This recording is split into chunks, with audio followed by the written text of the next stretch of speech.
Arsenal topped the Champions League league phase table. They signed Viktor Gyokeres, one of Europe's most lethal strikers. Top in the Premier League, a quadruple within reach. Everything pointed to this being the year Arsenal finally ending their 22-year wait for a league title. But here we are. They lost the EFL Cup final 2-0 to Manchester City at Wembley. They got knocked out of the FA Cup by Southampton, a championship side, losing 2-1. Then Bournemouth came to the Emirates and beat them 2-1. 3 losses in a row. The quadruped is dead. The double is hanging by a thread.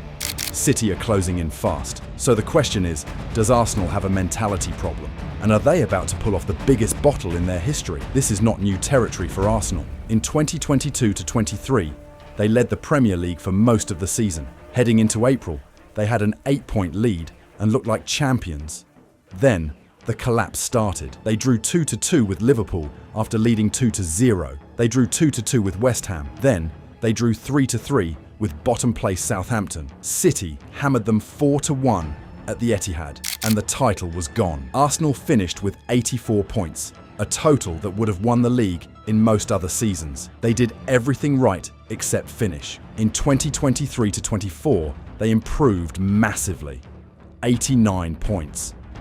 One of the highest totals in club history and still runners-up. In 2024-25, they finished second again, this time behind Liverpool. 3 consecutive seasons as runner-up. 0 trophies. Each time, Arteta spoke about growth, about learning. The messaging was always the same. We are close. We are building. We will get there. And heading into this season, with Gyokeres signed and the Champions League league phase topped, it genuinely looked like the breakthrough had arrived. The excuses had run out. The moment was here. This season genuinely felt different. Arsenal finished top of the Champions League league phase, ahead of every club in Europe's elite competition. They held a commanding lead in the Premier League with games to spare. Arteta spoke openly about a quadruple. The squad depth was real. Gyokeres was scoring. Saka was flying. Even the January business looked sharp. The belief inside the club was real. Then March 22nd arrived. Wembley, EFL Cup final against Manchester City. Arsenal started well, controlling the opening stages with real purpose. But in the second half, goalkeeper 𝐃𝐨𝐴 fumbled a routine cross from 𝐬𝐮𝐬𝐿, and Nico O'Reilly headed in from close range. 4 minutes later, O'Reilly scored again. Final score, 0-2. Arsenal's first trophy opportunity of the season was gone, handed to a City side who themselves had struggled for most of the campaign. Arteta had started Kepa over first-choice David Raya, a decision that drew immediate criticism. That goalkeeping error did not just cost a cup, it cracked something inside the squad. 2 weeks after Wembley, Arsenal travelled to St Mary's to face Southampton in the FA Cup quarter-final. Southampton are a championship side fighting for a playoff spot. Arsenal were the overwhelming favourites. This should have been routine. Southampton beat Arsenal 2-1, a championship side knocking out the Premier League leaders. But the result was almost secondary. Opta recorded 8 Arsenal goals conceded from individual errors in their previous 23 games, compared to just 1 in the 28 games before that. Arteta's post-match response said it all.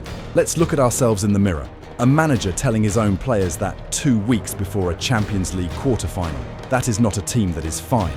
Arteta's post-match press conference words became headlines. If someone has to take responsibility, that's me. Then came Bournemouth on April 11th at the Emirates. Not a top 6 side. Not City or Liverpool. Bournemouth. 𝐬𝐮𝐬𝐿 opened the scoring after 16 minutes, and despite Gyokeres equalising from the spot, Alex Scott finished calmly to make it 2-1. Arsenal's own supporters, 60,000 inside the Emirates, watched their side crumble at home for the second time this season. 3 consecutive defeats. The Premier League lead dropped to 6 points, with City holding a game in hand and their best form of the campaign. Before the Bournemouth loss, Opta had already published a telling stat. Arteta's Premier League win rate in April stands at 44%. Guardiola's in the same month is 79%.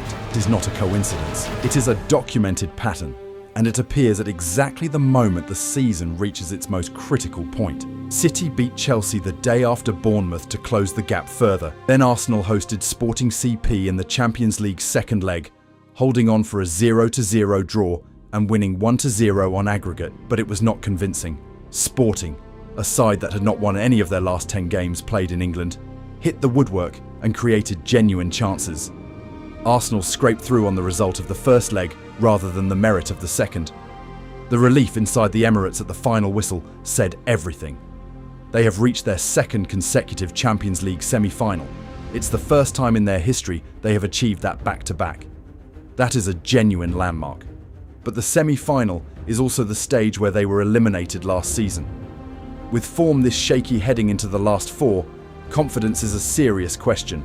The warning signs are all there. If this Arsenal side cannot rediscover their mentality and find a way to perform, when the pressure peaks, the remaining games will slip away one by one. A squad that started the season chasing 4 trophies will end it with absolutely nothing. The pattern here is important to understand. Arsenal do not collapse gradually across a full season. They perform at an exceptional level for long stretches, and then at a single critical moment, something gives way. In 2022-23, it started when they threw away a 2-goal lead against Liverpool at Anfield. That one result broke their rhythm completely, and a damaging run of draws and defeats followed. This season, the trigger was keeper dropping the ball at Wembley. What followed was not a response, it was the same slide playing out again. And now they are down to 2 competitions, the Premier League and the Champions League. Both remain winnable, but Arsenal under Arteta has never crossed the line when the stakes are at their absolute highest. The points totals have been extraordinary. The squad has improved every single year.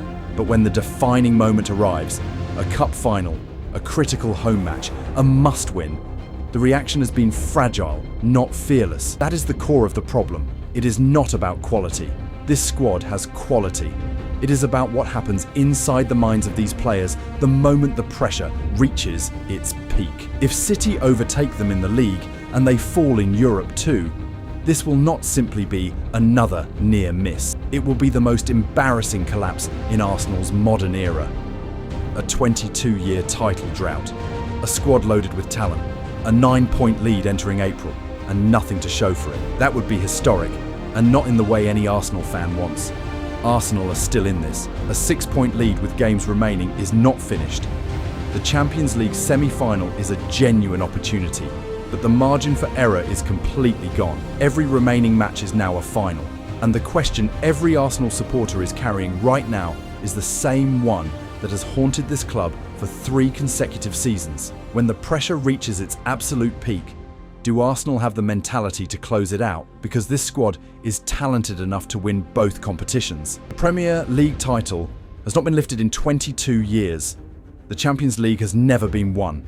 If they go trophyless again after leading a quadruple race, this will not just be painful, it will define this entire era in the most damaging way possible. What do you think? Can Arsenal hold their nerve and win the league, or is the bottle job already in motion? Drop your take in the comments.